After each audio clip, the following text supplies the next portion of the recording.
bien. N'est-ce pas? Amen. Amen. Oui. Oui. Oui. Bien, nous allons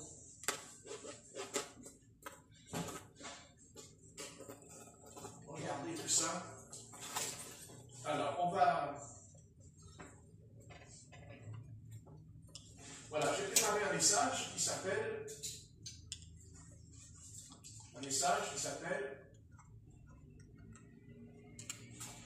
J'ai déjà Jésus-Christ dans ma vie. Pourquoi aurais-je besoin de l'Esprit Saint? Après tout, c'est une bonne question. Je répète, j'ai déjà Jésus-Christ dans ma vie. Pourquoi aurais-je besoin de l'Esprit Saint? Puisque j'ai Jésus-Christ, pourquoi aurais-je besoin de l'Esprit Saint? C'est une question importante. Et je vais essayer d'y répondre. D'abord, il faut autant admettre que notre niveau spirituel ou notre niveau de spiritualité est extrêmement faible, n'est-ce pas? Extrêmement faible. Notre niveau de spiritualité est très faible, depuis longtemps d'ailleurs. Nous nous sommes comparés les uns aux autres au point de supprimer aujourd'hui, il y a ce désir de supprimer de quoi?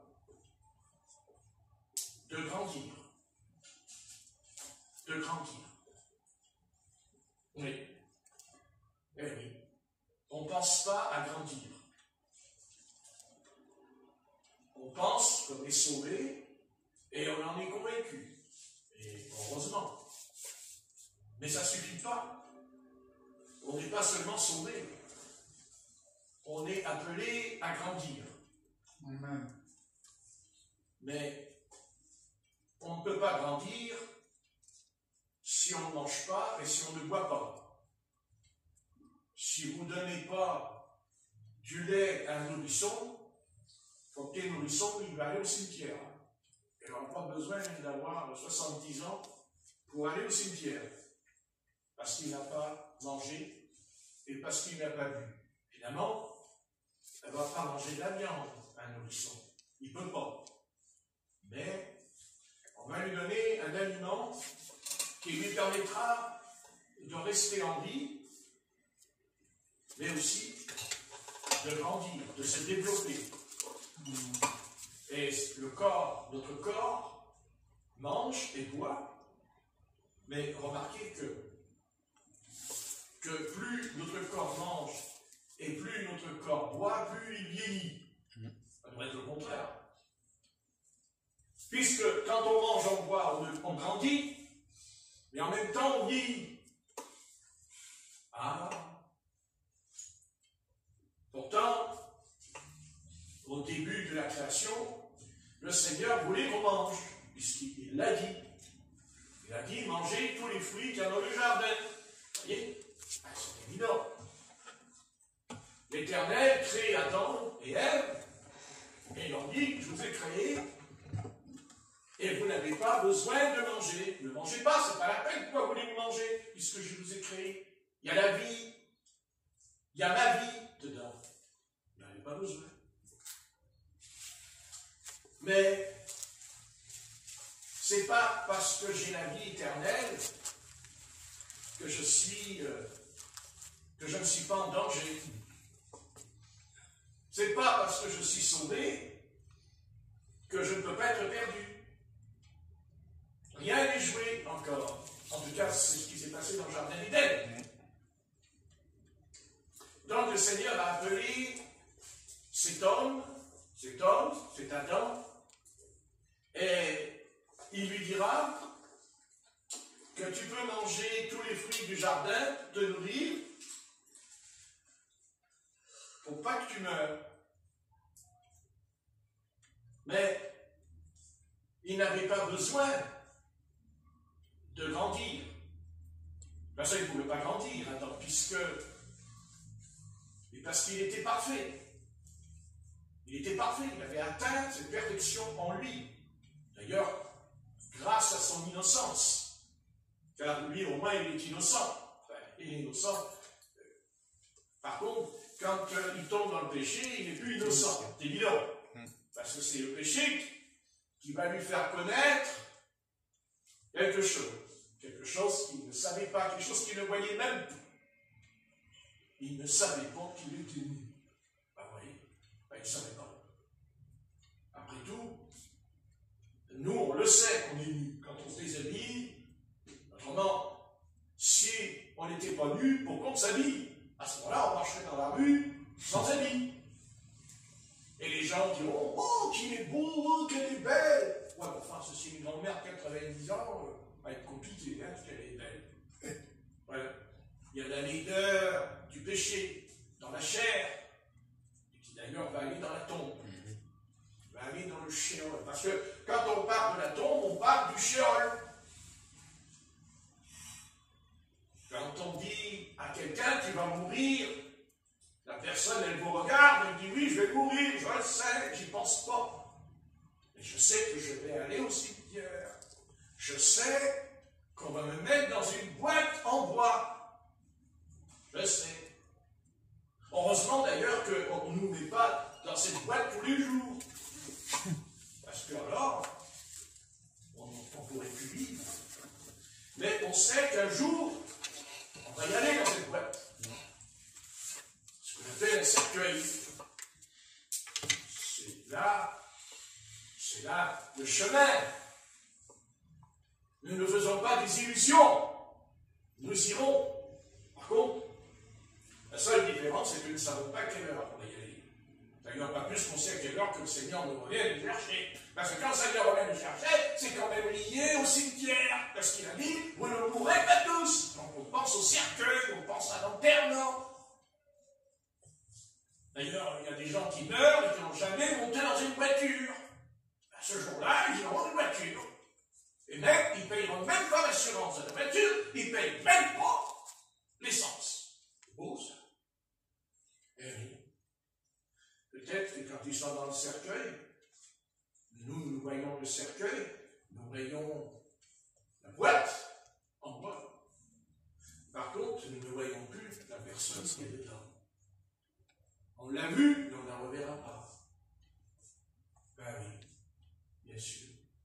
Mais la personne qui est dans le cercueil, parce qu'il y a deux sortes de personnes qui sont dans le cercueil. Et dans le cercueil, nous sommes dans le cimetière en train, là, de regarder qu'il descend dans la terre.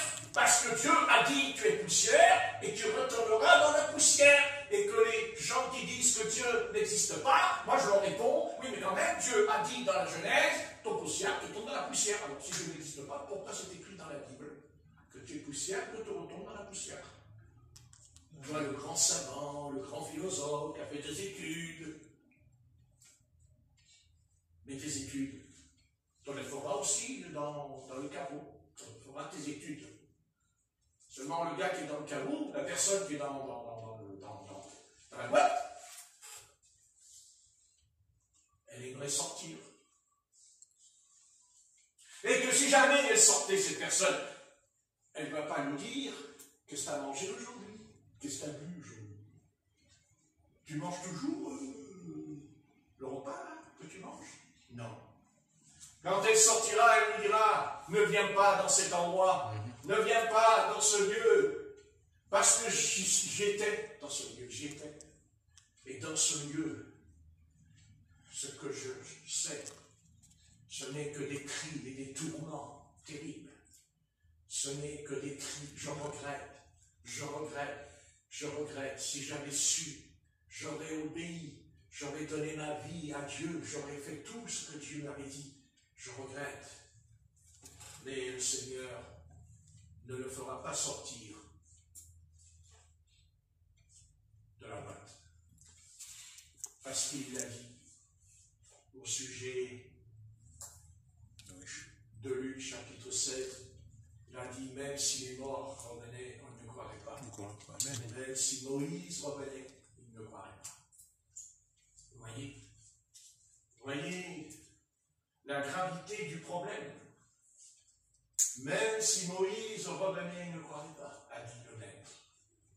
Ah oui, terrible, hein? C'est-à-dire que nous qui n'avons pas été, on n'y croit pas. Mais même si tu y vas et que tu reviens, oui, ben nous ne croira pas quand même. Oui. Oui. Il faut croire que Satan est au courant de cette affaire. Et vous savez pourquoi? Mais parce que cet endroit lui appartient. Parce que cet endroit est à lui. Parce que Dieu ne s'occupe pas de cet endroit. Ce n'est pas sa place.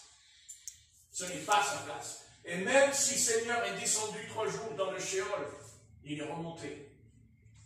Parce que ce n'est pas sa place. Parce que le texte dit que tu n'as pas permis à ton sein de voir la corruption. Pourquoi? Qu'est-ce que ça veut dire? Tu n'as pas permis que ton sein voie la corruption. Par là, que quand on reste dans la terre 3 jours après, les vers commencent à sortir du nez. C'est la corruption. Vous voyez? Pourquoi il y a des vers qui sortent de notre corps quand on est dans la tombe au bout de 3 jours? Vous vous imaginez? C'est ce qu'il y a en nous. C'est ce qu'il y a en nous ce soir. Tu es rempli de vers. D'ailleurs, c'est écrit au sujet de la perdition. Là, il y a les vers. Dit, la parole est vers, dit Jésus. Qu'est-ce que nous croyons être? Nous faisons les nains, les durs, les caïds. Nous croyons tout savoir, tout connaître. Nous avons les plus grandes académies de la terre, mais pauvre ami, ne sais-tu pas? Toi qui es professeur des sciences et tout, ne sais pas qu'il y a des vers dans ton corps? Vous vous rappelez de ce qui est arrivé à Hérode quand il était sur l'estrade? Vous connaissez les vers? Ils sont sortis. D'un coup, il est mort par terre sur l'estrade. Hérode, dans les Actes des Apôtres. Qu'est-ce que vous voyez dans nous? Voilà. Vous croyez qu'il y a quoi? Il y a de l'or? Vous croyez qu'il y a de l'argent?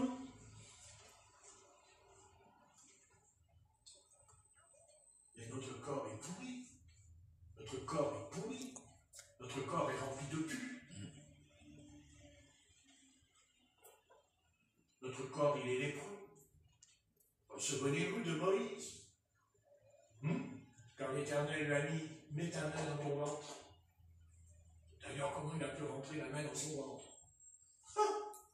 Ça, c'est un mystère aussi. Moïse n'a pas dit à l'Éternel, comment je mets ma main à mon ventre et je fais comment? Il aurait pu poser la question, je fais comment? C'est pas scientifique, ça.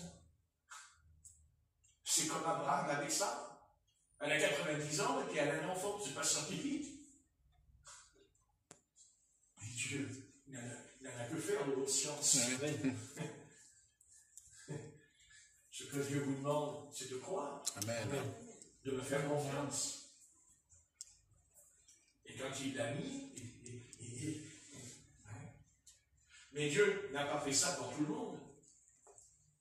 Dieu n'a pas fait ça dans l'assemblée d'Israël. Amen.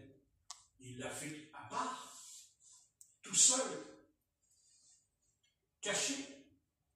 Donc, vous voyez que Dieu fait des choses cachées aussi, secrètes. Et il a dit, retire-la. Non, parce qu'il n'allait quand même pas retourner vers Séphora, il n'allait pas retourner vers sa compagne en disant, chérie, bonjour, avec sa main dans le ventre. Voyez, qu'est-ce que c'est? Il lui a dit, tu retires ta main. Pourquoi? On peut se poser la question, pourquoi l'Éternel a demandé à Moïse de faire ce genre d'expérience? Parce que c'est une expérience spirituelle qu'il a fait, puisque c'est surnaturel. Et pourquoi le Seigneur lui a permis? Parce qu'il lui a dit, maintenant tu retires ta main. Quand il a retiré, sa main était lépreuse. pour lui dire, tu sais, je vais faire avec toi des choses extraordinaires. Ah ouais. Je vais faire sortir d'Égypte plus de 2 millions de personnes qui vont te suivre. 2 millions, plus de 2 millions de personnes qui vont te suivre. Je vais envoyer 10 plaies, mais je vais envoyer Pharaon et son armée au fond de la mer. Mais pour toi, je vais ouvrir la mer, parce que c'est mon peuple. Mais souviens-toi, mon ami, souviens-toi que tu es lépreux. Souviens-toi que tu es un pécheur. Que tu es un pécheur et que tu perds du poids. Ouais. Maintenant, tu remets ta main. Et quand il l'a remis, il a dit, ressors là. Il n'y avait plus la lèpre. Parce que Dieu lui a dit, j'enlève ton péché. J'enlève le péché. Pas à l'extérieur, mais à l'intérieur. Amen. Amen. Vous êtes d'accord? À Amen. l'intérieur. Parce qu'on a tous tendance à voir toujours le péché à l'extérieur, mais pas en nous. Et l'Esprit Saint a fait que Moïse comprenne, quel que soit ce que l'Éternel va faire avec lui, ce que l'Éternel fera avec lui. Il lui a dit, je te mets en garde, ne l'oublie jamais. Et nous aussi, même si on est des chrétiens, même si on est un peuple à part, n'oublions jamais que nous sommes lépreux, que nous sommes pécheurs. Amen. Mais Dieu a enlevé le péché. Amen. Il a enlevé le péché sur la main de Moïse. Vous voyez? Avant que l'Éternel envoie guérir Israël, avant que l'Éternel envoie délivrer Israël, c'est lui d'abord en premier qui doit passer par cette étape d'être purifié, sanctifié et guéri. Parce qu'il ne peut pas guérir un peuple s'il est malade lui-même. Amen. Parce que Moïse ne le savait pas, mais il avait la lèpre. Mais il ne le savait pas. Comme aujourd'hui, nous pouvons avoir le cancer et on ne le sait pas non plus. Oui. N'est-ce pas? Oui. Il faut bien réfléchir. Et le Seigneur lui a enlevé. Il lui a enlevé. Il faut croire que dans cette famille, il y avait cette maladie, puisque sa sœur, Myriam, quand elle va mal parler contre Aaron, contre Moïse, le Seigneur les a convoqués tous les deux.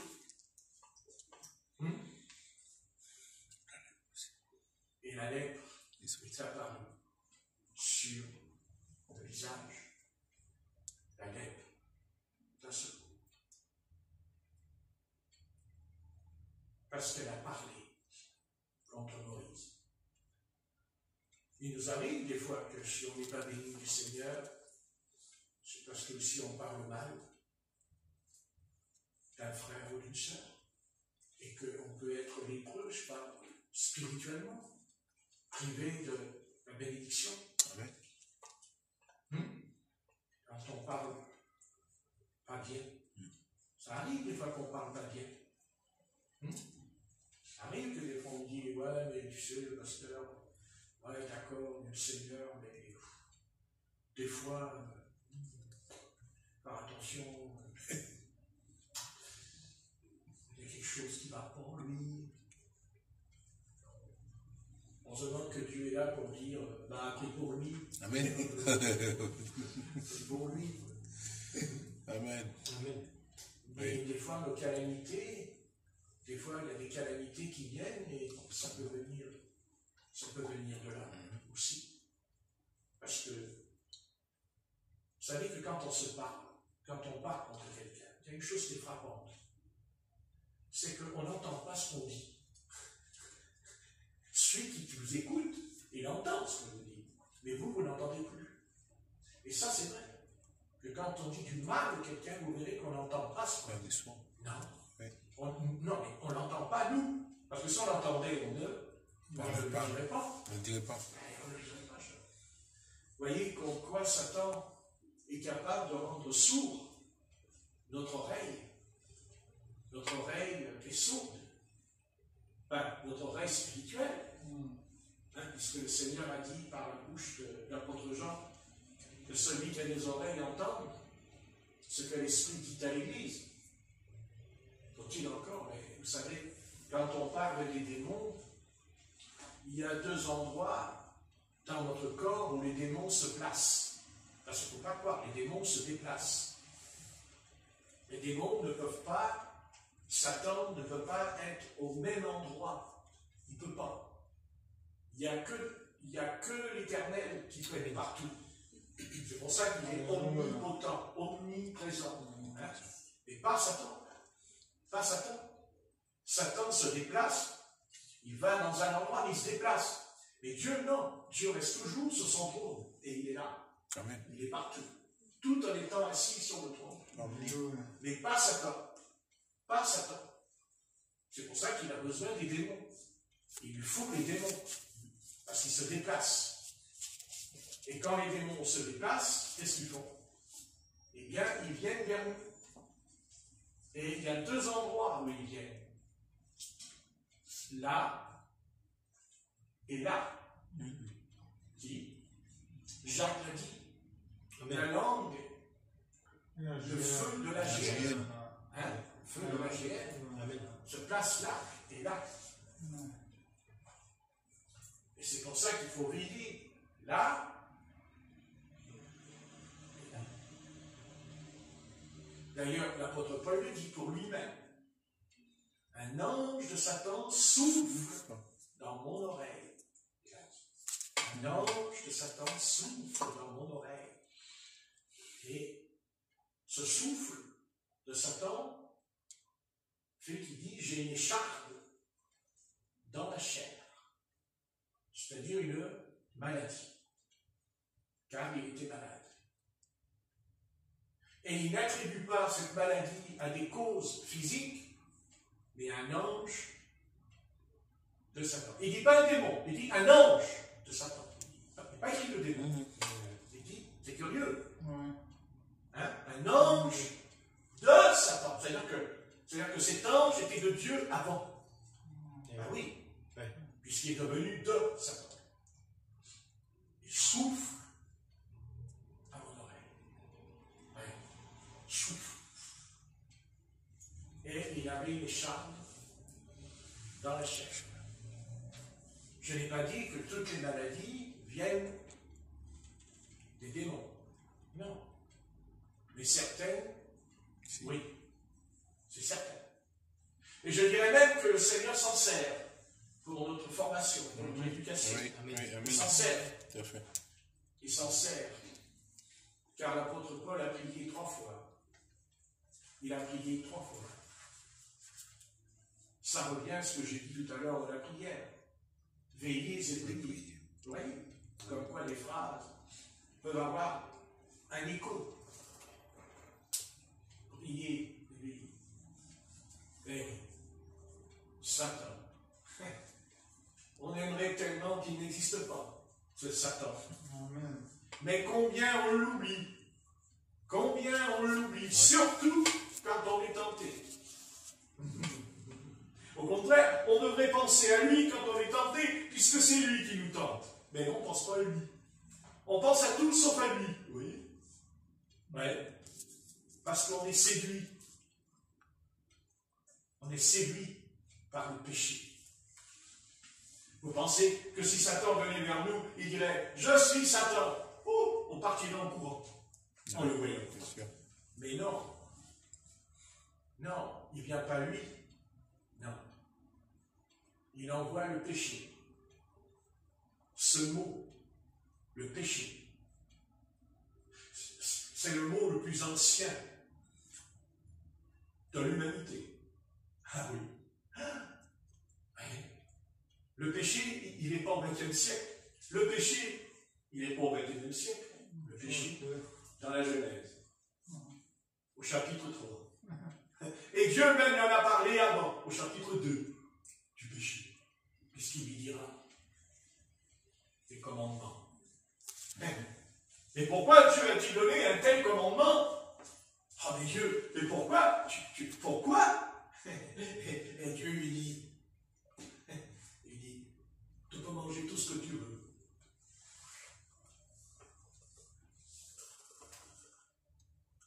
Tu n'as pas besoin de grandir. Tu es innocent. Puisque tu es parfait, tu es innocent. Il n'y a pas de péché, il n'y a pas de péché. Adam est né sans péché. Amen. Ah bon? Oui. Ah bon? Oui, Paul le dit. Le premier Adam était une âme vivante. Le second Adam est un esprit vivant. Mais le premier Adam, il n'est pas né dans le péché. Ah non? Non? Et pourquoi? On ne va pas revenir sur ce sujet inquiétant. Et on pourrait toujours répondre, en tout cas à mes détracteurs, je leur réponds, vous savez, le péché originel, que vous le vouliez ou non, que ça nous enchante ou pas, de toute façon, si Adam est sans péché, c'est parce qu'il n'est pas venu par un acte sexuel. Non? Amen. À moins que je me trompe, à moins que je ne lis pas bien la Bible. Donc c'est pour ça qu'il était innocent. Bien sûr. Donc Satan savait très bien ce qu'il faisait. Il sait très bien ce qu'il fait. Bien sûr. Mais lui sait qu'il ne pouvait pas. Non. Non, il ne pouvait pas. Oui, oui. Il lui fallait un intermédiaire. Et cet intermédiaire, c'est le serpent. C'est le serpent. Mais pourquoi le serpent? Grande question. Bien sûr, il est écrit qu'il était l'animal le plus rusé de tous les champs, mais c'est parce que s'il est rusé, ce serpent, c'est parce qu'en lui, il y avait des dispositions mal. Parce qu'il a laissé le mal entrer en lui, ce serpent. Bien sûr. Mais le mal a commencé d'abord par une prédication. Le mal a commencé par une révélation qui ne venait pas du Seigneur, mais qui venait de lui, pas de lui-même, parce que ce n'est pas lui-même, mais c'est Satan en lui. Comme Satan qui était dans Judas, qui rentre en lui. Et comme viendra aussi l'Antéchrist, parce que Satan entrera en lui. C'est important de savoir que l'Antéchrist, c'est Satan qui rentrera en lui. Donc déjà, quand on voit ce que Satan fait, que va-t-il se passer quand cet homme va venir, quand cet homme va comparaître? Faire attention à cette affaire. Donc, Adam et Ève savaient très bien ce que le Seigneur leur a dit. Il leur a dit, vous pouvez manger tous les fruits des arbres du jardin, vous pouvez le faire, mais il n'y en a qu'un. En tout cas, il y en a un et vous ne le mangerez pas. Parce que le jour où vous en mangerez, vous mourrez. Ça, c'est le commandement. C'est l'ordre qui est suivi d'une conséquence. D'une conséquence qui sera tragique, dramatique et même catastrophique. N'est-ce pas? C'est pour ça qu'il y a autant de catastrophes sur la Terre. Ah oui. Bien sûr. Autant il aurait dit non, Israël n'aurait pas eu. Donc ça veut dire que le Créateur l'a placé devant une responsabilité. Dieu l'a placé devant un choix. Il l'a mis devant un choix. Il l'a placé devant une décision en lui. Et il a choisi. Librement, de son propre gré. De son propre gré, j'insiste. De son propre gré. Et même lui, c'est pire que nous. Parce que nous, on est nés dans le péché, mais pas lui. Et nous, oui. Et c'est pour ça que Dieu nous a graciés. C'est pour ça qu'il nous accorde la grâce. Parce que Dieu est juste au fond de lui. Amen. Mais pour Adam, c'est différent. Dieu a placé Adam devant une décision. Et si c'était pareil pour nous, si c'était valable pour nous, en disant, à partir de demain, je vais prier 1 heure par jour. Je ne vais pas le dire, je vais le faire. Pas le dire, le faire. Amen. Amen. Le faire. Mais on ne le fait pas. Parce qu'on ne veut pas le faire. Et non. Eh bien non, on ne veut pas. Parce que ça ne nous intéresse pas. Parce qu'on n'y croit pas au résultat. Donc nous continuons à vivre. Et bien sûr, nous disons que nous sommes sauvés, nous disons que nous sommes chrétiens. Mais les païens, quand ils nous regardent, je ne vois pas la différence entre toi et moi. J'en vois. Ok. Et même, vous avez aujourd'hui des millions de chrétiens qui vont au cinéma, qui vont au théâtre, qui vont à l'opéra. Et ils vont dire, je suis chrétien. Mais l'Esprit lui dira au jour de l'enterrement, quand il sera dans la boîte, on lui dira, t'es au cinéma, t'es au théâtre, t'es dans le monde. Eh bien, tu vas y rester dans le monde. Parce que je ne crois pas. Et ne me prends pas pour n'importe qui. Parce que moi, je n'ai pas passé mon temps à vous donner un livre. Je ne vous ai pas donné 65 livres pour que vous puissiez dire, ah ben oui, mais c'est pas de ma faute. Mais moi, c'est pas de ma faute. Moi, je ne pouvais pas. Moi, je ne peux pas. Tu ne peux pas. Mais n'est-il pas écrit que tout est possible à celui qui croit? Amen. Donc, tout est possible quand il s'agit de ta santé. Tu crois que je peux te guérir, mais pour servir le Seigneur, là, tu crois moins. Si tu veux, tu peux. Mais tu ne veux pas. Non, tu ne veux pas. C'est pas vrai. Tu dis, mais je ne peux pas. J'ai pas le temps. T'as pas le temps? Dis donc, t'as pas fini tes excuses là? Un peu, dans l'évangile. J'ai acheté un champ, il faut que j'aille le voir. J'ai acheté des moules, il faut que je les essaye. Qu'est-ce que tu es en train de me raconter? Tu me racontes quoi? Mais qu'est-ce que tu me racontes? Parce que tout ce qui est écrit dans l'évangile, tout ce qui est dans l'évangile, tout ce que Jésus a dit, vous dites au fond de vous, il y en a à prendre et à laisser. Mais quand on sera de l'autre côté de la barrière, on va y aller devant lui. Et lui, il va vous dire, ah, mais c'est vrai. Mais j'en ai dit des choses dans l'évangile. Ah, et puis mes apôtres, et puis l'Apocalypse, Parce que l'Apocalypse, c'est bien l'Apocalypse. Ah, l'Apocalypse, c'est la fin du monde, c'est la fin des temps, il y a des catastrophes, il y a des cataclysmes. Oui, mais l'Apocalypse, elle dit, celui qui persévérera sera sauvé. Mais ça, c'est écrit aussi. Non, c'est pas écrit. Amen. C'est écrit aussi. Nous pensons que quand on va arriver devant Jésus, non, mais nous pensons que quand on va arriver là-haut, on va dire au Seigneur, tu sais, j'en prends et j'en laisse avec ta Bible. Mais le Christ dira, mon ami, quand j'ai dit à Adam, quand je lui ai dit de ne pas manger le fruit défendu, qu'est-ce que j'ai fait? J'ai dit, oh, mais tu sais, je suis bon, je suis amour, je t'aime. Non, non, non, la sentence est tombée.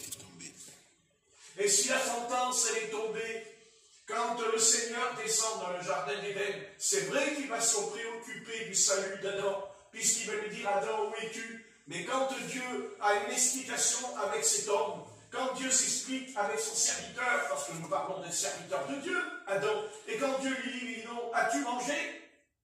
As-tu mangé ce que je t'ai défendu? Il a dit oui. Attention, tu ne peux pas me dire non, puisque tu m'as dit que j'étais nu. Et je te pose la question, qui t'a dit que tu es nu?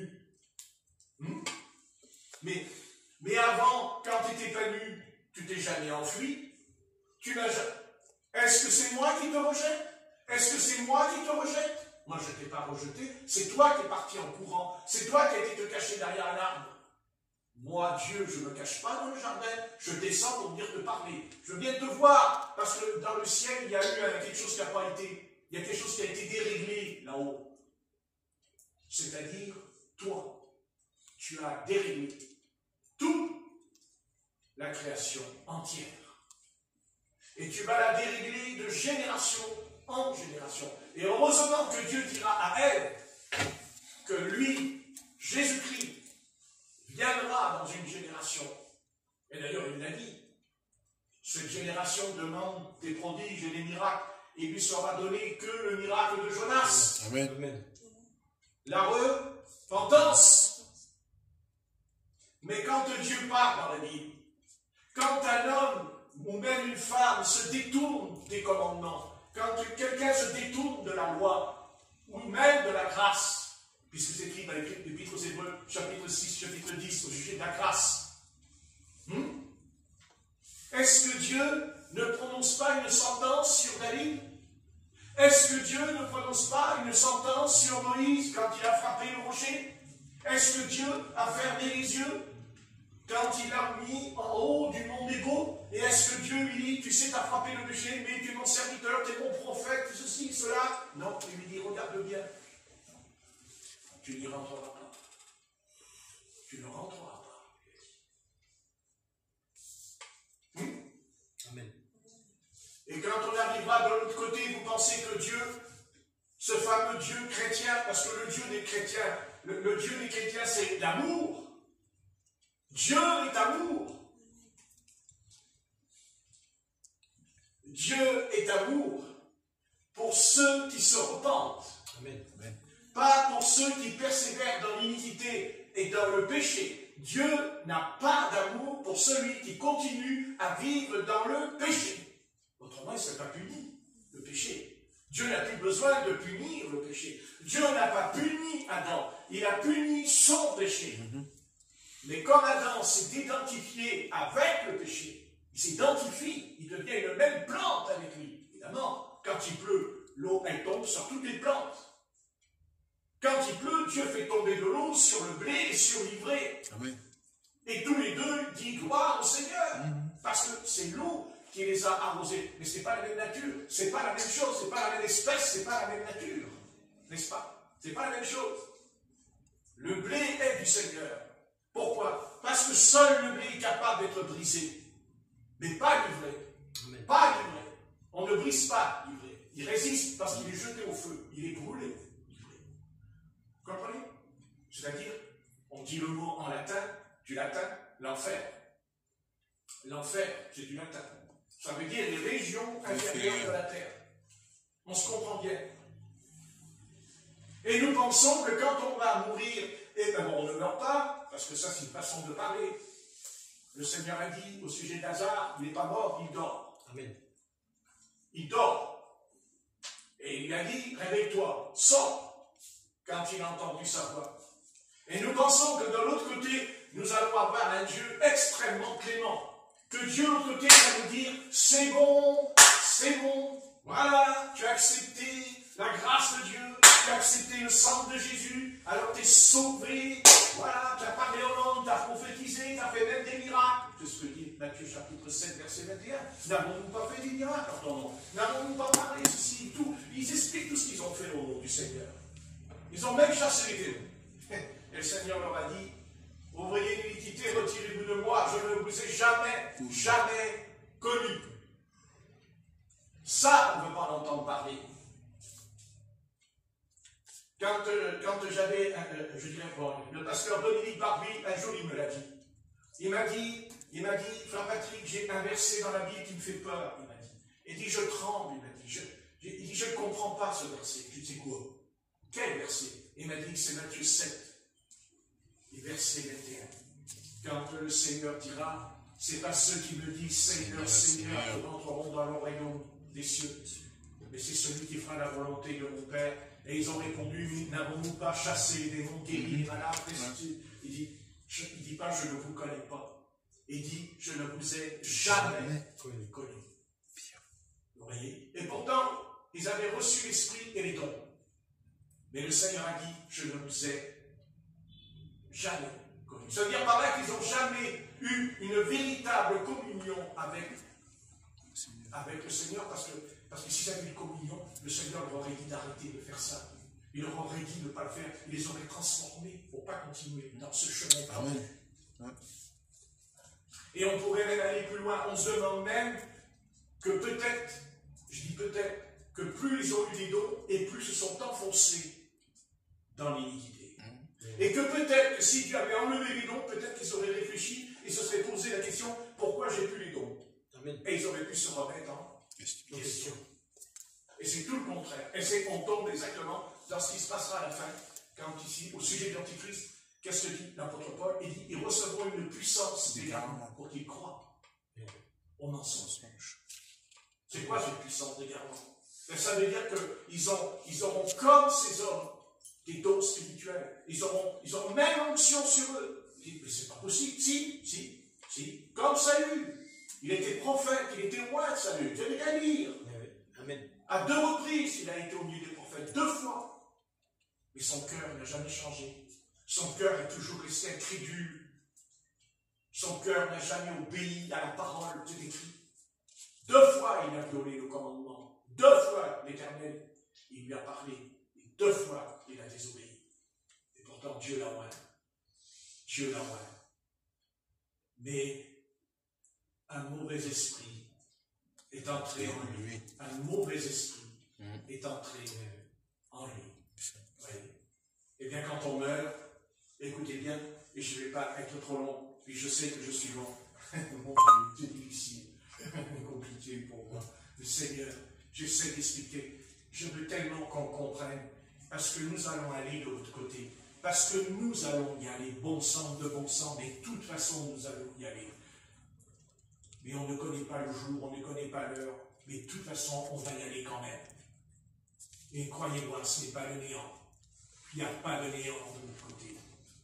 Il n'y a pas de néant. Il n'y a pas de néant. À droite, il y a Dieu. À gauche, il y a Satan. Et vous savez, Satan n'a nullement l'intention de se laisser faire avec nous de l'autre côté. Car souvenez-vous de ce que Jude a dit. Il est écrit, Satan a réclamé le corps de Moïse. Vous entendez ce que je dis? Amen. Dans Jude, Amen. Satan a réclamé le corps de Moïse. Et si Satan a réclamé le corps de Moïse, alors, mais mon Dieu, c'est terrible. Lui qui était un grand prophète de l'Éternel. Et Satan a dit, je réclame son corps. Mais, qu'est-ce qu'il dit? Que l'ange est venu pour récupérer le corps de Moïse.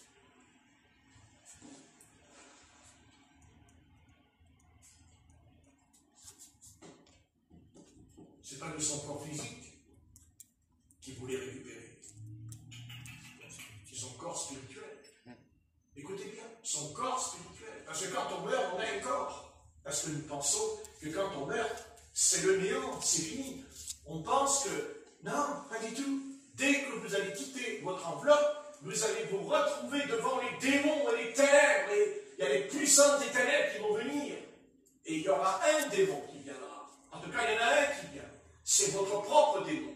Celui qui vous a séduit dans votre vie. Celui qui vous a égaré, celui qui vous a conduit dans le mensonge, il viendra. Celui qui a tenu votre nature dans le péché, celui qui vous a empêché de prier, de lire sa parole pendant des années, il viendra et il dira, c'est moi seul, je t'ai paralysé.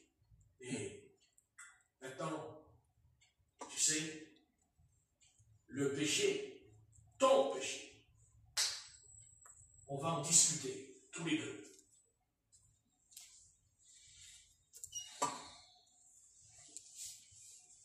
Vous dites, c'est dur. Oui, mais dans l'Épître aux Hébreux, chapitre 10, c'est écrit. Il dit qu'ils ont foulé le sang de la grâce. Amen. Le sang de Jésus-Christ, vous lirez. avoir reçu la connaissance de la vérité. Amen. C'est pas ça qui est écrit. Amen. C'est ça qui est écrit. Amen. Oui. Vous comprenez? Donc, on va y aller de l'autre côté. Mais sur la terre, on va tout faire. En tout cas, tant qu'on pourra. Avec beaucoup d'honnêteté, de sincérité au fond de nous. En disant, Seigneur éternel, Dieu tout-puissant, créateur des cieux, de la terre et des firmaments, auteur et donateur de la vie éternelle, par ton saint serviteur Jésus-Christ, dont d'ailleurs l'Église primitive a prié, suivi d'un tremblement de terre. Oui. D'ailleurs, vous lirez dans Acte 4, vous trouverez ça. Vous savez, amen. Si la terre a tremblé dans Acte 4, et je ne vous parle pas du jour de la Pentecôte, je vous parle après le jour de la Pentecôte, ils ont recommencé à prier. Ils ont dit qu'il se fasse par ton saint serviteur Jésus-Christ des prodiges et des miracles. Parce que ce n'est pas les miracles qu'ils ont eu. Il a dit que le lieu trembla. Le lieu trembla, comme dans le temple avec Ésaïe. Le temple a tremblé.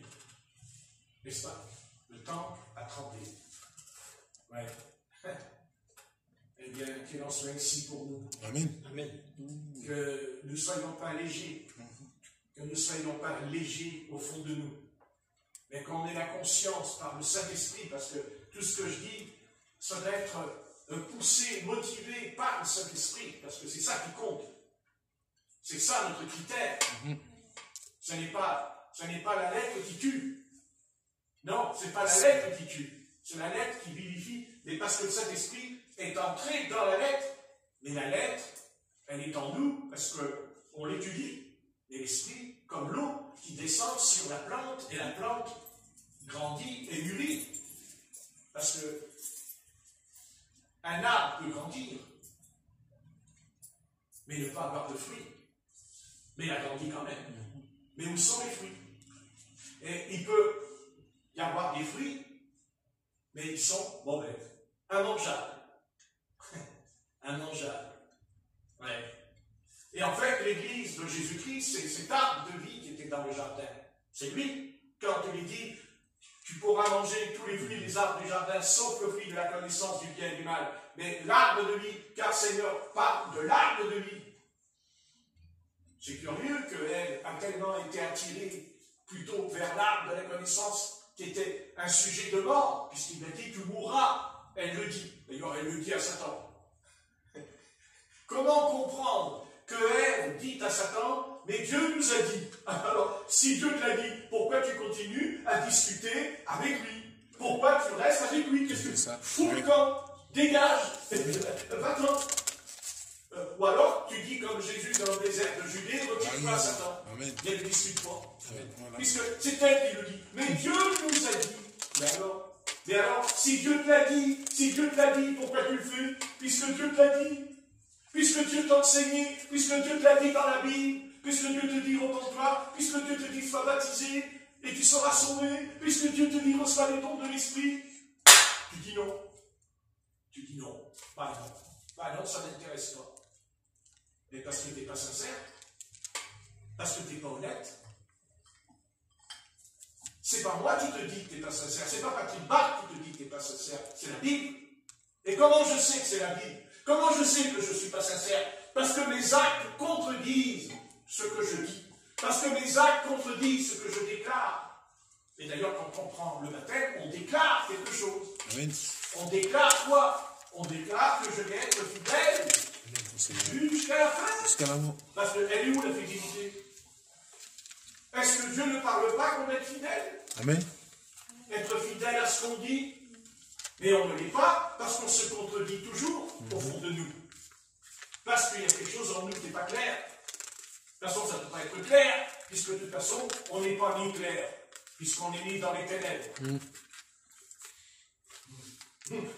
Même au sujet de Jésus, il y a eu des ténèbres quand il est venu. C'est écrit, une ombre couvrira ton sein. Le Seigneur dit une ombre. Et oui, il y a une ombre. Oui, Jésus, il y avait une ombre dans sa vie, ça c'est sûr. Une ombre qui l'a toujours poursuivi d'ailleurs. Et cet homme l'a envoyé à Golgotha, l'a envoyé à la croix. Ouais. Non, à votre avis, c'est quoi une ombre? Une ombre, c'est quoi l'ombre? C'est pas la lumière, ce que je sache. Ténèbres. C'est pas non plus les ténèbres. Non. Mais ça fait de l'ombre. Alors, il est possible qu'en nous, il y a une ombre. Il y en a une. Et elle commence par la prière. Car l'Esprit Saint nous ramènera, je sais que c'est ça la vérité. Tout commence par la prière. Amen. Dans le jardin d'Éden, quand elle dit, Dieu nous a dit, il y a combien de croyants, il y a combien de serviteurs qui disent, mais Dieu a dit, mais Dieu a dit. Oui, il est écrit, frère. Oui, mais Dieu a dit. Ouais. Et après, tes actes, ta conduite, ça ne correspond pas. Ça veut dire que le fruit ne correspond pas avec l'arbre. Parce qu'un arbre, tous les arbres portent des fruits. Mais chaque arbre a son propre fruit. Je suis désolé. Amen. Un oranger porte des oranges, un citronnier porte des citrons. Excusez-moi. Tout à fait. Donc, une espèce. le fruit, c'est pas le fruit, c'est l'arbre. C'est pour ça qu'il dit, vous êtes les sarments, et je suis le cep. C'est ça qu'il dit, le cep, lui, et vous êtes les sarments. C'est pas Jésus qui porte du fruit. Ah non, non, non, non, non. C'est le sarment, a dit le Seigneur. Et c'est nous qui devons porter du fruit. Amen. Et du bon fruit. C'est pas le cas. Allez, arrêtons. Hein. Non, parce que si je dis, ah oui, on a du fruit, ce qu'on va faire, si je dis qu'on a du fruit, on va continuer à rester dans cet état. C'est ça. Puisque le pasteur, il nous rassure. Non, mais vous avez du fruit. Et on va continuer. Donc, quand on continue, il faut que quelqu'un nous sermonne. Il faut que quelqu'un tire la sonnette d'alarme en disant, oui, mais attention, il y a quelque chose qui ne va pas. Elle savait très bien. Elle savait ce qu'elle faisait. Parce qu'on dit, mais c'est pas de sa faute, elle n'était pas prédestinée. Ben c'est bien ça. Oh, mais si elle avait été prédestinée, elle n'aurait pas fait. Si Adam avait été prédestiné, elle n'aurait pas fait. Mais ils étaient prédestinés. Mais puisque Dieu leur a dit de ne pas manger le fruit, et qu'ils auraient la vie éternelle, c'est pas ça. C'est ça, oui. Donc ils étaient prédestinés. Mais seulement dans la prédestination, il y a quand même un libre arbitre. Et ça, on ne veut pas l'entendre parler. Parce qu'on a peur de notre responsabilité. Maintenant, même si on est responsable, même si on a des devoirs à remplir envers le Seigneur, il nous a aussi dit quelque chose. Sans moi, vous ne pouvez rien faire. Vous voyez, il faut garder l'équilibre.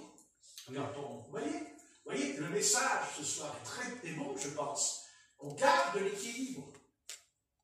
Mais si le Seigneur dit, sans moi, vous ne pouvez rien faire, ça veut dire qu'on peut. Puisqu'il dit, sans moi, vous ne pouvez pas. Donc ça veut dire qu'on peut. Amen. Mais avec moi. Mais il faut que vous soyez d'accord avec moi. Mais moi, je suis d'accord avec vous. Amen. Comme un arbre, il porte du fruit. Pourquoi il porte du fruit? Mais parce que l'arbre est bon. Parce que l'arbre est planté auprès d'un courant d'eau. Vous êtes d'accord? Amen. Si vous n'êtes pas d'accord, ben c'est pareil. J'ai votre problème. Amen. Amen. Vous voyez ce que je veux dire?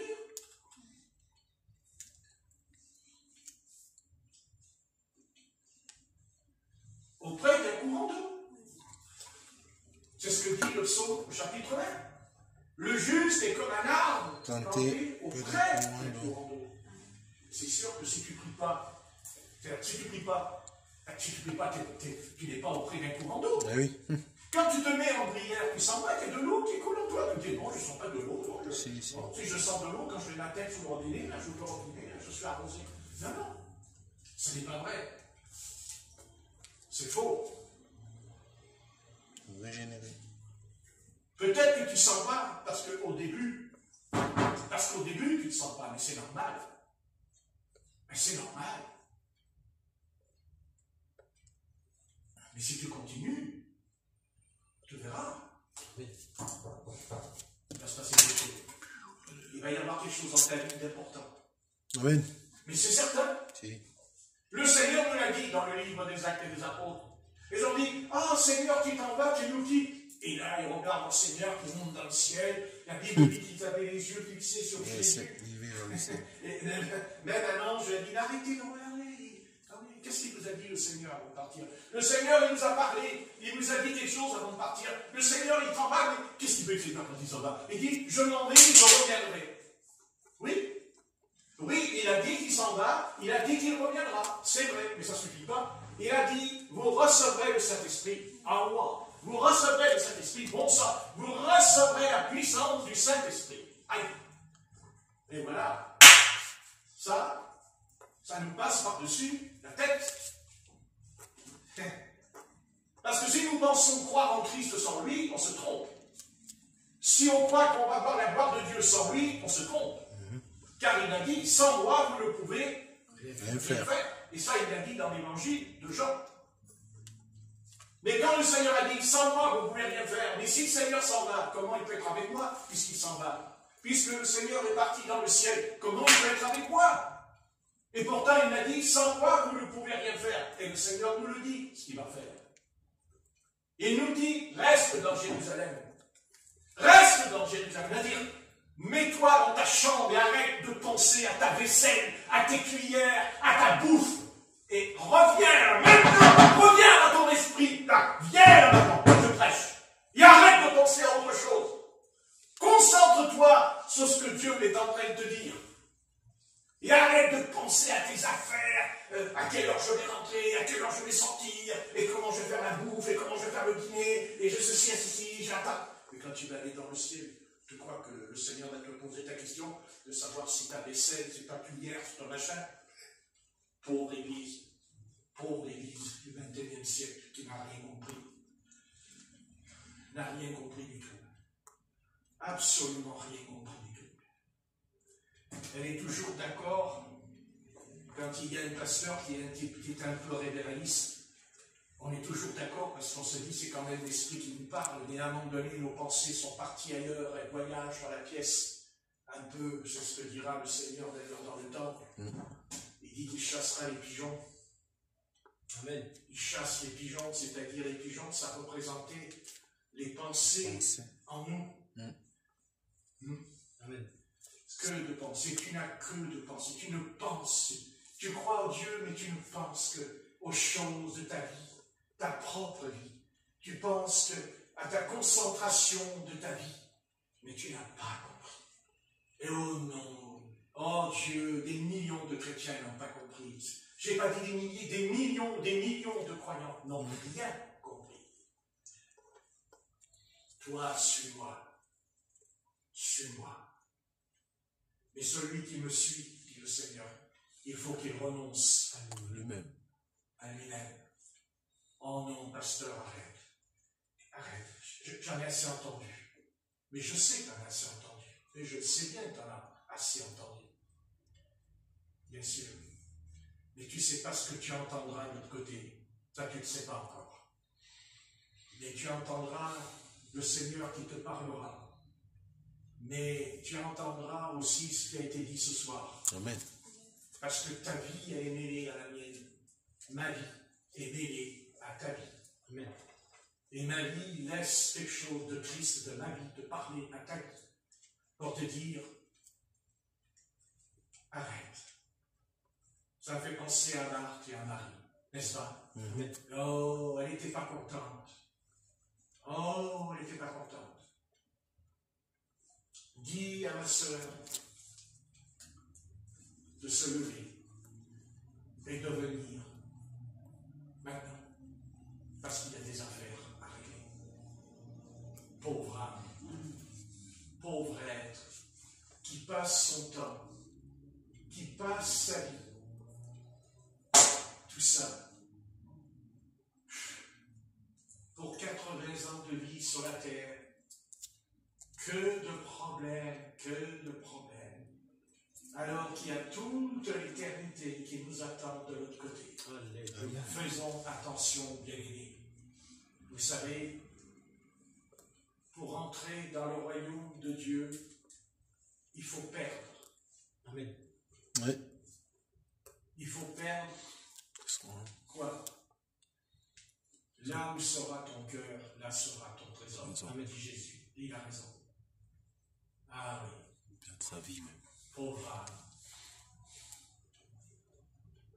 Quand on voit l'acteur qui est mort, vous avez vu le grand acteur qui est mort au cinéma, ils l'ont annoncé, c'est un grand acteur.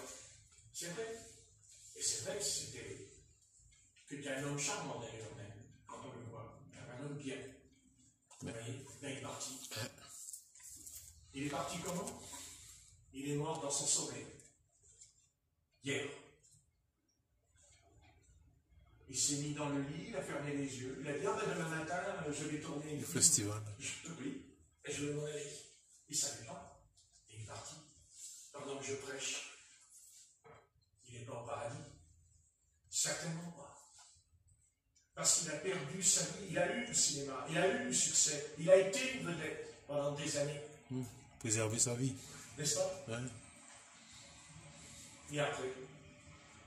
Et après?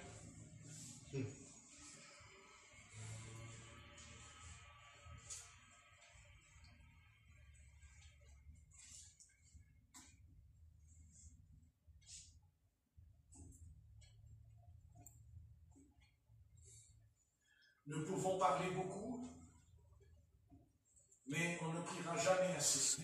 Amen. Et quand j'étais très jeune, je me rappellerai toujours ce qu'un missionnaire il m'a dit. Il m'a dit, Patrick, parle peu aux hommes, mais parle beaucoup à Dieu. Amen. Il m'avait dit. Ouais. J'avais 18 ans. Je n'ai jamais oublié ce qu'il a dit. Jamais. Et je l'ai fait. Et je le ferai encore plus, parce que... Mais parle peu aux hommes, mais parle beaucoup à Dieu. N'est-ce pas? Non? Vous n'êtes pas d'accord? Amen. Oui, tout à fait. Hein? Bien. Seigneur notre Père, tu pèses parce que tu as dit à Belshazzar, le fils de Nebuchadnezzar, tu lui as dit, tu vois, sur le mur, la main du Seigneur a écrit, tu as été pesé, tu as été compté, et tu as été trouvé léger. Et ben voilà. Voilà, eh bien c'est ça, la Pentecôte. Pentecôte, c'est quoi? Pentecôte, c'est une expérience. Une expérience avec le Seigneur, mais avec le Saint-Esprit. Ça, c'est Pentecôte. Car c'est ce qui est descendu. C'est ce qui s'est passé. Et nous continuons à vivre et à prier comme si rien ne se passe. Nous passons notre vie et nous disons que nous sommes convertis, mais en fait on vit exactement comme les inconvertis, car en fait ce n'est pas vrai. Ce qui va nous séparer du monde, c'est parce que comme le faisait le Seigneur, il partait dans les montagnes, la nuit même, il priait son Père Céleste sans cesse. Il passait sa vie à ça. Et il a commencé à l'âge de 12 ans. Et il n'a cessé en lui, malgré qui il était, d'où il venait, car il connaissait son origine, ça c'est certain, mais ça n'a pas changé pour lui. Il priait. Amen. Il priait dans les montagnes, dans les déserts, mais aussi il priait quand il était avec les foules. Et qu'est-ce qui s'est passé? Les malades étaient guéris, les morts étaient ressuscités. Vous voyez? Mais que de contradictions, que de persécutions contre lui, parce que même ses disciples ne le comprenaient pas. Et oui, ils ne le comprenaient pas. Pas du tout. Un jour, ils sont arrivés au prix d'un puits, le puits de Jacob. Ils ont dit, allons acheter à manger. Allons, on a faim. Ils sont partis. Ils ont été achetés à manger. Et quand ils sont revenus, ils pensaient que Jésus dormait, que Jésus se reposait car il était fatigué. Eh bien non, il était en train d'évangéliser, non pas une foule, mais une âme. Amen. La petite Samaritaine. Ah, toi seul, Seigneur, tu sais ce qu'il y a dans une âme. Toi seul, tu sais ce qu'il y a dans une âme. Et tu ne l'as pas condamné. Oh non. Au contraire, Tu lui as dit, tu as eu 5 maris, c'est vrai. Et celui que tu as maintenant, brille mieux. Mais le Seigneur ne lui a pas fait de reproche. Mais il lui a dit, tout dépend de ta décision, de ton choix. Mais il lui a dit, une source d'eau coulera de ton sein. Une source que dans la vie éternelle. Il lui a montré le chemin. Pourtant, elle était sincère, puisqu'elle a dit, vous, les Juifs, vous dites que c'est à Jérusalem qu'il faut adorer le Christ. Vous dites que c'est là-bas, dans le temple, sur le mont Chorazim. Ce temple avait été fabriqué par le roi Jéroboam, puisque Roboam était le fils de Salomon, et Jéroboam était le serviteur de Salomon. Et Dieu l'a choisi pour être roi d'Israël, mais lui, il a désobéi à l'Éternel, il a fait construire un temple en Samarie, sur le mont Chorazim, un temple avec le veau. Le veau, il avait fait un veau, comme en Égypte, dans le désert. Le veau de Samarie. Vous voyez? Voilà. C'est ce temps perdu, gâché. Ce temps perdu. Et Seigneur, moi-même, je réfléchis tellement, beaucoup, encore plus qu'avant, parce que je me rapproche du départ, de l'autre côté. Et c'est ça, on réfléchit, on se dit, qu'ai-je fait de ma vie? Qu'est-ce que j'ai fait comme erreur, toute faute que j'ai pu commettre dans ma vie, qui n'aurait pas dû. Alors on réfléchit, on se remet au fond de nous. Et on dit, Seigneur, si il me reste peut-être quelques années ou quelques mois, et pourquoi pas quelques jours, j'en sais rien, et au moins que je puisse les rattraper. Amen. Car il dit, rattraper le temps perdu. Amen. Le temps ne nous appartient pas. Non, on ne le contrôle même pas, le temps, car on ne sait pas de quoi sera fait demain. Amen. Pas plus que dans une heure. Mais on remet notre âme entre tes mains. Amen. Notre âme qui t'appartient.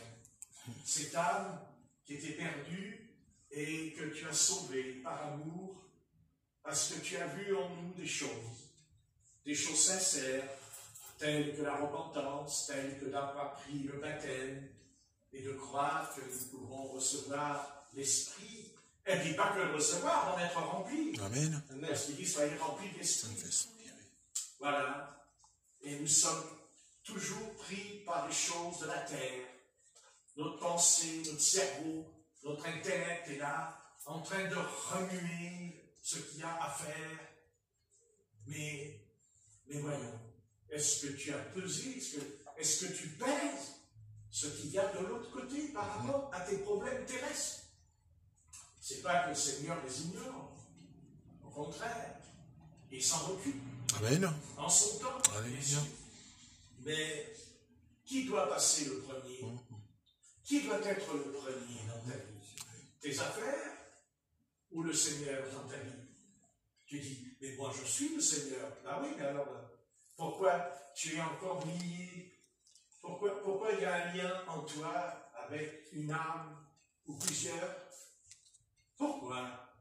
Pourquoi cette chose qui n'a pas été résolue depuis tant d'années?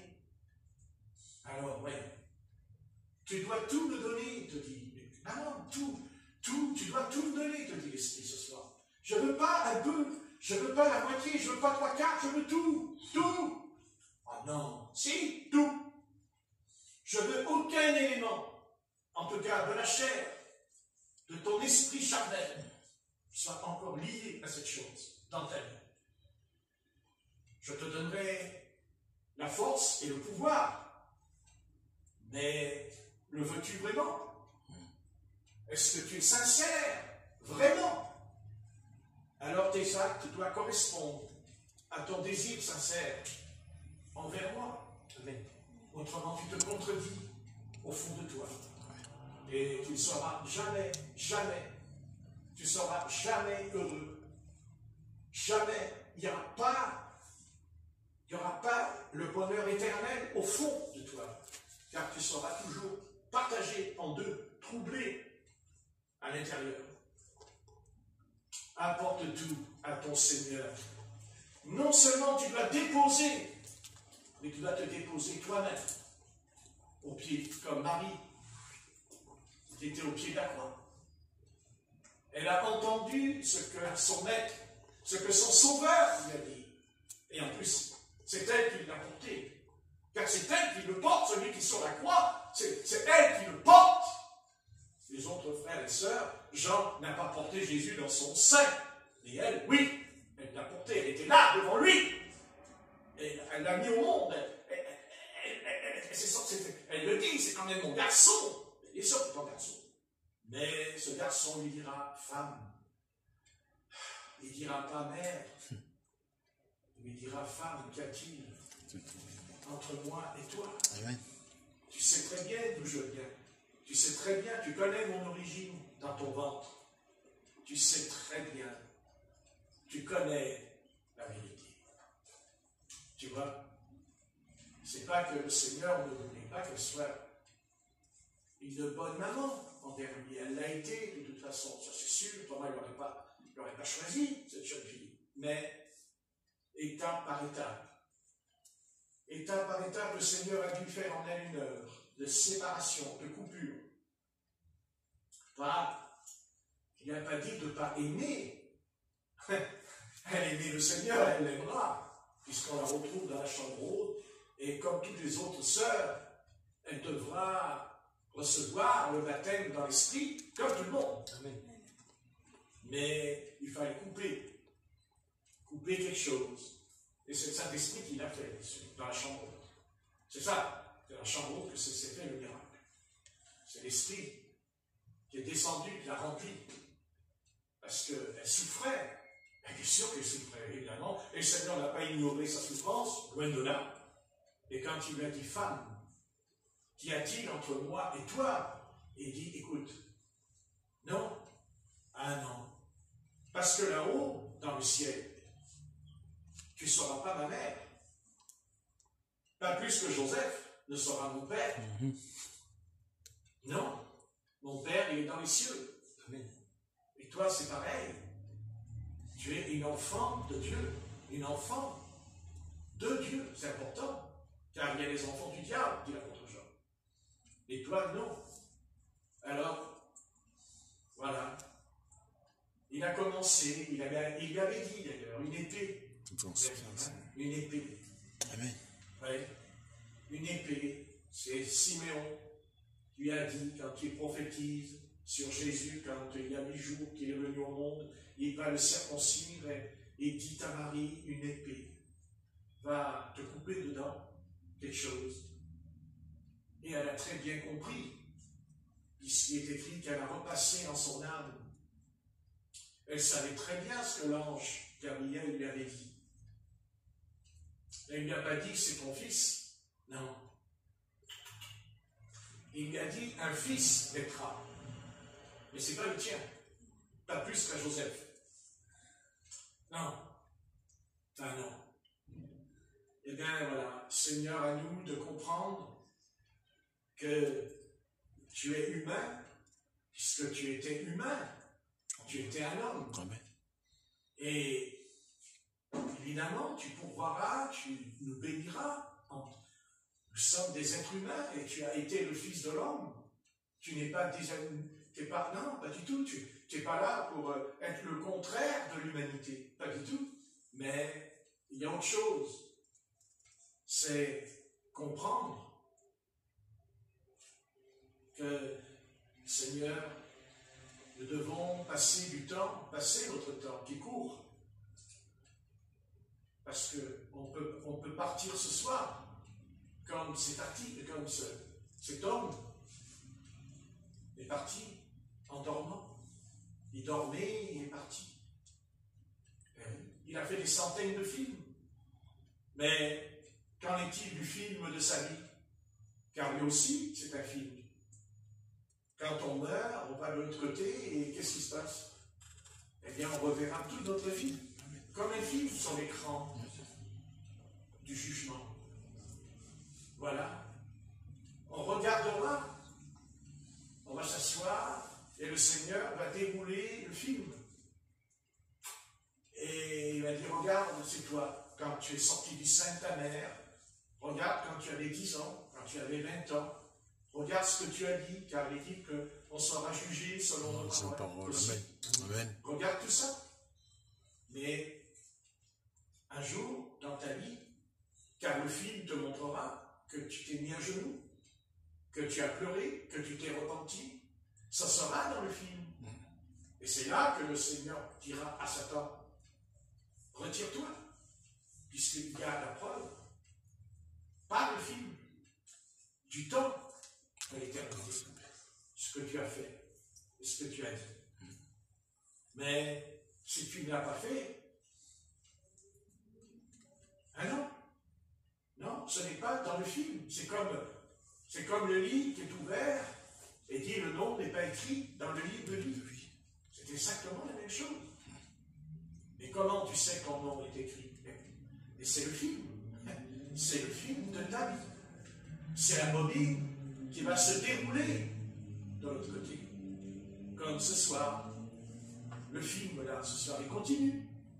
Tu es en train de tourner là, de ta vie. Voilà. C'est ça. Mais oui, tu te verras. Moi aussi. On se verra, on dira, oh, c'est la réunion qu'il y a eu samedi. Ah oui, et là tu entendras ce qu'a dit l'instrument de Dieu, qui a dit les choses. Et Dieu dira, ah, arrêtez la bobine, arrêtez, un instant, repassez là. Tu as vu? Est-ce que tu as vu ce que tu as dit? Tu as vu les décisions que tu as prises? Regarde. Et cette décision-là, c'est jusque dans l'éternité qu'elle va être répercutée dans l'éternité. Alors, que vas-tu faire? Le Seigneur a braqué la caméra sur toi ce soir. Et il y a un film dedans qui tourne, et tourne dans ta vie. Et tourne 1 jour, 2 jours, 3 jours, les semaines, les mois, les années. Et elle tourne vite, hein, rapide, parce que c'est rapide. Rappelez-vous, quand vous aviez 20 ans, vous vous dites, eh, j'ai plus 20 ans, mais ça fait pas un siècle hein, qu'on a attendu. C'était rapide. Et en ce moment, on vieillit rapidement. On descend rapidement. Parce que on a eu le temps de la jeunesse, on a été jeune. Et oui, mais on n'est plus. Mais on le redeviendra. Ah oui, parce que on le redeviendra par la résurrection de Jésus-Christ en nous. C'est sûr. Mais c'est la foi. Comme Abraham. Eh bien oui, comme Abraham. Abraham crut. Et cela lui fut imputé à justice. Alléluia. Et l'épître aux Romains. Il crut. Et comment croire, puisqu'il avait 100 ans? C'est ce que dit l'Épître aux Hébreux, chapitre 11. Il dit, comment un homme de 100 ans a eu un enfant? Amen. Scientifiquement, c'est impossible, cette histoire. Mais il crut. Donc Amen. Le Seigneur, qu'est-ce qu'il a fait? Moi, je vais vous dire ce qu'il a fait. Abraham est redevenu jeune. Amen. Donc, si, comment il a fait pour l'enfant? Voyez. Sarah avait 90 ans. Le Seigneur les a rejeunis. Et pourquoi? Il peut faire ça. Amen. Bien sûr qu'il peut le faire. Bien sûr, il est incorruptible, le Seigneur. Il n'y a pas de corruption en lui. Il n'est pas corruptible comme... Non. Il a la puissance, comme Ézéchias. Il a fait reculer le soleil de 15 coudées. Et il a vécu 15 ans de plus. C'est lui seul qui décide. Mais pourquoi? Parce que Ézéchias a pleuré. Il a pleuré, il s'est repenti. Alors le Seigneur a eu pitié de lui, il l'a guéri. À tel point qu'il dit que les rois des nations se sont réjouis que Ézéchias a été guéri. Vous voyez? Tout en étant des païens contre Israël, ils ont quand même été contents qu'il ait été guéri. Amen. Et pourquoi? Mais parce qu'ils étaient malades eux aussi. Et ils savaient ce que c'était d'être malade. Et quand même, ils ont compris quelque chose à ce sujet. Voilà. Donc si le Seigneur a pu guérir un enfant d'Israël, si le Seigneur a guéri le roi d'Israël, enfin pas le roi d'Israël, le roi de Juda, il peut nous guérir ce soir. Amen. Il peut nous guérir ce soir. Alléluia. Bien sûr. Oui. C'est lui qui le sait. Mais il attend aussi. Il attend des choses. Ben, que voulez-vous? Voulez-vous que le Seigneur nous guérisse si on ne change pas? À quoi ça sert? On ne changera jamais avant, si on est guéri. Il vaut mieux souffrir, être guéri. Mais un changement en nous s'est opéré entre la guérison et notre décision de savoir en nous ce qu'on doit faire ou pas faire, continuer à se conduire, à vivre de cette manière. Et nous pensons que nous vivons de la bonne manière, c'est ce que nous pensons. Mais si Jésus était là, qu'est-ce qu'il nous dirait? Amen. On partirait en pleurant, en disant, moi qui croyais être vraiment un chrétien, ah ben non, je ne suis pas un. Le Seigneur a dit, tu n'es pas un chrétien. Mais si je suis un chrétien, non, tu n'es pas un chrétien. Ah bon? Mais pourquoi? Parce que tes actes, parce que nos actes ne sont pas d'accord avec ce qu'on dit. Notre conduite ne correspond pas avec ce qu'on dit. Il y a en nous beaucoup de contradictions, vous savez. Et les inconvertis le savent. Hein. Ils ne veulent pas nous dire parce qu'ils ne veulent pas nous vexer. Parce qu'ils voient quand même qu'on est tout feu, tout flamme. Ils ne veulent pas nous blesser quand même. Hein. C'est des humains. Et ça n'empêche pas qu'au fond d'eux-mêmes, pour eux, venir au Seigneur en voyant notre état, ils disent, c'est pour devenir comme ça? Ah non, non, je n'ai pas envie. Je n'ai pas envie de devenir comme ils sont. Ça ne m'intéresse pas. C'est pas la peine. Ben non. C'est comme si on mangerait un fruit qui est pourri. On ne le mangerait pas. Et le fruit, il est pourri, il est malade. On ne va pas le manger. On va être malade, nous, après. Alors, à nous de voir. Amen. À nous de se remettre en question. À nous de méditer la parole, surtout comme la Sunamite, qui est regardée par le trou de la serrure et elle a vu son bien-aimé par le trou de la serrure. Elle n'a pas ouvert la porte. Elle était fermée. Mais ce n'est pas parce que la porte était fermée qu'elle n'a pas cherché à voir, vous voyez, son époux. Au contraire, elle a dit, oh, il y a un trou dans la serrure, je vais regarder. Donc elle a fait un effort. Et la porte s'est ouverte. Parce que c'est l'époux qui l'a fait rentrer dans la chambre. Elle voulait entrer, mais la porte était fermée. Alors, vous voyez, et des fois, c'est ce que le Seigneur fait avec nous. Voilà, on fait tout, mais la porte est fermée. C'est vrai, c'est fermé, on ne comprend pas toujours. Mais il y a une serrure, il y a un trou. Et on regarde et on voit qui? On voit notre bien-aimé. Il est là. Amen. Mais j'aimerais le rejoindre, j'aimerais être avec lui, mais il y a une porte. Il y a un mur qui me sépare de lui. Je sais qu'il est là parce que je le vois par le trou de la serrure.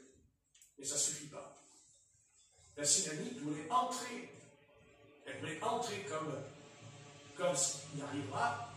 Quand on parle de l'enlèvement, on ne parle pas simplement de notre corps qui est changé, mais on va aller aux noces de l'agneau. L'agneau, amen. Aux noces de l'agneau. C'est ça le but. C'est les noces. Puisque ça a dit, je boirai De nouveau. du vin et du pain dans le royaume, avec vous. Amen. De nouveau, pas qu'avec les apôtres, avec nous aussi. Amen. Amen. Vous voyez? Alors, ça ne veut pas dire qu'il ne faut pas remplir ses devoirs. Pas du tout. Il faut remplir ses devoirs. Mais il faut que le temps, gaspiller le temps. Mais alors, quel gaspillage avec le temps? Et aussi, enfin, le temps perdu avec cette télévision dans notre vie. Que d'heures perdues devant ce poste. Que d'heures perdues pendant des heures. Alors qu'on devrait prier, et lire ta parole, prier, méditer, être avec toi. Je sais que c'est dur, mais oui, mais pourtant, c'est ça. À moins que dans l'enlèvement, ou quand on meurt, on va l'emmener, on va emmener le poste, on va le mettre dans le coffre, le poste n'a pas de petite place. Donc il faudra faire le cercueil un peu plus grand. Maintenant, si la télé elle est grande, il faudra un plus grand cercueil. Comme ça, on dira, mais pourquoi il y a un grand cercueil? Il y a la télévision dedans. Ah, dans la télévision, il y a le poste de radio. c'est quoi ce petit coin là, tout petit, un petit coin? Ah, ça, c'est le smartphone, ça. C'est le smartphone. Il y a le smartphone. Le smartphone. Et puis, ah oui, et à sa tête, qu'est-ce qu'il y a? Ah, ça, c'est la banque. La banque, c'est les billets. Remplis de billets. Enfin, il les a plus, les billets, maintenant. Il est mort avec les billets. Il est mort avec les billets d'argent. Il est mort avec les lingots d'or. Ah ouais, bien sûr, c'est vrai. Eh oui, c'est vrai. Si c'était pas vrai, pourquoi il y a autant de pauvres sur la terre?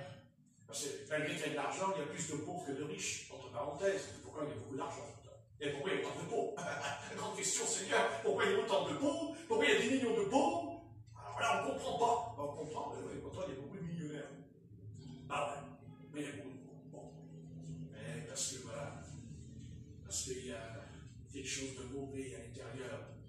Parce qu'on ne veut pas donner, on ne veut pas partager. On n'est pas ouvert pour partager. On veut conserver le butin.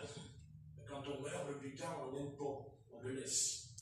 Parce qu'on laisse tout. Même sa chemise, même son pantalon, même son costume, même ses chaussures. Laisse tout. Ouais, tout. Mais son âme, non. Alors si elle n'est pas prête, je ne sais pas ce qui va se passer de l'autre côté de la barrière. Bon, écoute, Seigneur, j'arrête. Même tu sais, Seigneur Jésus, on n'a pas envie, et pas du tout, d'aller en enfer. Amen. On n'a pas envie. Voilà. On ne veut pas aller. On nous raconte que c'est un conte de fées, que c'est une histoire pour faire peur aux enfants. Écoutez, jusqu'à maintenant, les enfants, ils n'ont pas trop peur de l'enfer. Hein. C'est pas ce que je vois en ce moment, dans la jeunesse. Parce que ce serait bien qu'ils aient peur de l'enfer. Comme ça, ils changeraient de comportement et d'attitude. Alors, Seigneur, tu sais toutes choses. Amen. Voilà. On va rentrer, on va retourner dans nos demeures, dans nos habitudes. Mais j'aimerais qu'il y ait une habitude qui ne nous quitte jamais. Une habitude qui demeure sans cesse en elle. C'est la prière. Amen. La prière et la méditation de la Bible, la parole. Tu nous as donné une Bible, tu nous as donné un livre. Et combien on fera tant de choses dans la vie.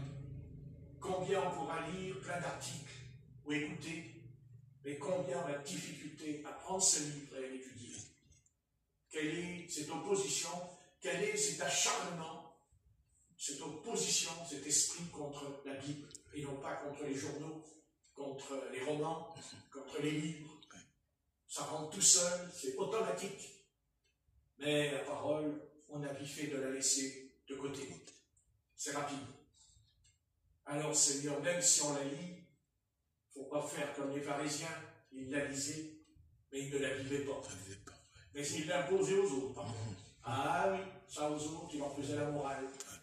Ils leur tiraient les oreilles aux autres. Mais eux, il n'y avait aucun changement. Au contraire, ils étaient encore plus durs qu'étaient nous quand ils parlaient.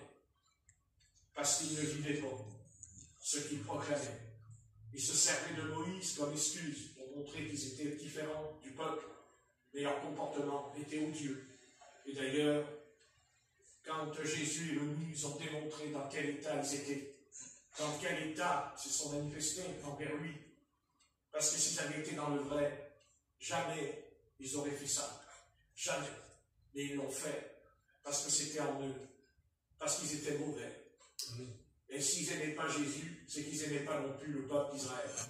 Ils n'aimaient pas Israël. C'est pas vrai. Ils ne l'aimaient pas. Ils aimaient eux. Leur propre confort à eux. L'argent, être reconnu, salué, tout ça, dans les rues, les places publiques, Jésus dira, ils aiment qu'on les salue dans les places publiques, n'est-ce pas? Voilà. Mais eux-mêmes, ils n'avaient aucun amour, aucune compassion, parce que quand Jésus guérit le jour du Shabbat, ils l'ont critiqué, ils l'ont condamné, en disant s'il était le Fils de Dieu, comment se fait-il qu'il a guéri le jour du Shabbat, s'il était un envoyé de Dieu? Mais le Seigneur dira, mais dis donc, tu fais une histoire pour guérir quelqu'un le jour du Shabbat, et pourquoi tu emmènes ton âne boire à la fontaine? Parce que ton âne, il est plus important que la personne, ton âne. Enfin, c'est toi qui es un âne. Pas pareil. C'est toi l'âne. Eh oui, c'était des ânes. Eh oui, parce qu'un âne, on lui donne des coups de bâton, il n'avance pas. Vous le frappez, il continue, il ne bouge pas. C'est un âne. Exactement comme Israël. C'est ça. Bon, ben, j'espère qu'on n'est pas un âne, mais qu'on est un bon cheval de race. Eh oui, un bon cheval qui court, qui s'élance, qui obéit, qui saute des barrières, voilà, qui est en bonne santé, qui suit le Seigneur dans les bons et les mauvais jours, qui va de l'avant, qui progresse tous les jours, qui regarde à son Seigneur, à son Sauveur, et non pas qui regarde combien il a d'argent sur son compte, et qu'est-ce qu'il va manger demain, et qu'est-ce qu'il va manger ce soir, et comment je vais faire demain, et comment je vais m'en sortir, et ceci, cela. Mais regarde au Seigneur, et le reste viendra. Amen. Ne t'inquiète pas. Amen. Est-ce que je ne suis pas le Seigneur des Seigneurs? Amen. Est-ce que je ne suis pas au-dessus de tout? Donc je pourvois à tout. Amen. Et ça, c'est vrai. Amen. Amen. Amen. Amen. Gloire à Dieu.